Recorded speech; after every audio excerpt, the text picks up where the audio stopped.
Hello everyone, welcome back to another video. Today we are taking a look at the Transformers Dark of the Moon Deluxe Class Thundercracker. Now Thundercracker was not in Dark of the Moon, and this was around that time when they would just make a bunch of different characters up for the toy line.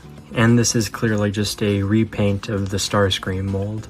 I also think it's worth mentioning that this guy also got a Studio Series version. But instead of being based on the Starscream mold, it was a blue repaint of the Nitro Zeus mold. And it's weird because he wasn't even in the movie, and this was number 9 of Studio Series. But even though he wasn't even in the movie, I still think this is probably one of the best aged figures in that Dark of the Moon toy line. Granted, there were a lot of figures that aged very well, both in Dark of the Moon and the Revenge of the Fallen toy lines. In fact, this guy was so good that all they had to do when they made the Studio Series 2007 Starscream was just upscale this. Because this is pretty much the same mold, but with a few changes, and it's bigger. So yeah, this figure just aged perfectly like a fine wine.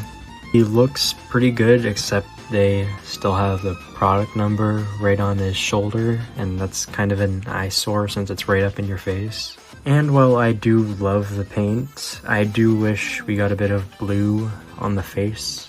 But other than that, this is a very good looking figure, and honestly I really would want to see a design like this on the big screen. You know, a blue and red fighter jet. He comes with 2 accessories. One of them is a nice golden mustard yellow blade, and the other is this very sick looking chainsaw gun. And if you pull back this, it becomes a full-on chainsaw. Now this is part of the mech tech gimmick that they had, where you'd pull different parts and weapons would do things. But the problem with the deluxe mech tech items was that you couldn't really keep them in place. So you just kind of have to hold it back if you want a full chainsaw out. Both weapons peg into the arms pretty easily, and they look good. And for weapon storage, they both peg onto the holes in the back, in case you didn't want them holding the weapons. He can pose pretty well. He's got a lot of different joints that modern figures have. Although the only thing I really wish he had was a wrist swivel. They also got him to have the weird looking chicken legs, and I don't know why they always gave those movie characters this design. It's weird but iconic looking at this point. For some comparisons, here he is next to the Voyager class Revenge of the Fallen, or class Rise of the Beasts RC, and the Dark of the Moon Voyager class Shockwave. So that's it for the robot mode. It's very nice robot mode. Now we can get him into the vehicle mode.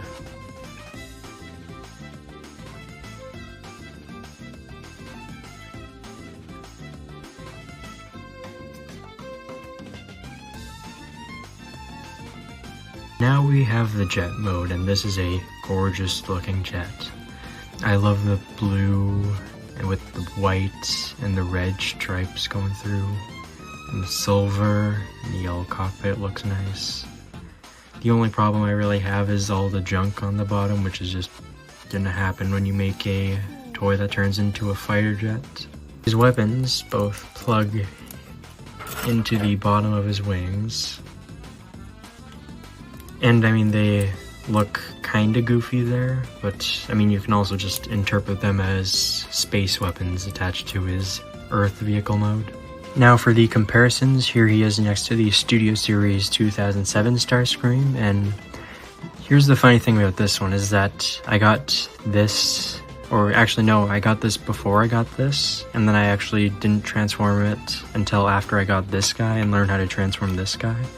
And I didn't even need to use instructions for this one, I just knew after transforming this one, because they both transform the exact same way. Rise of the Beasts Bumblebee, and Studio Series 2007 Barricade. So yeah, overall I think this is a pretty phenomenal toy with some minor flaws, but it's just pretty freaking epic. And I'm glad they reused the engineering on this one for the Studio Series one. Thank you so much for watching the video. I Hope you have a good day, and goodbye.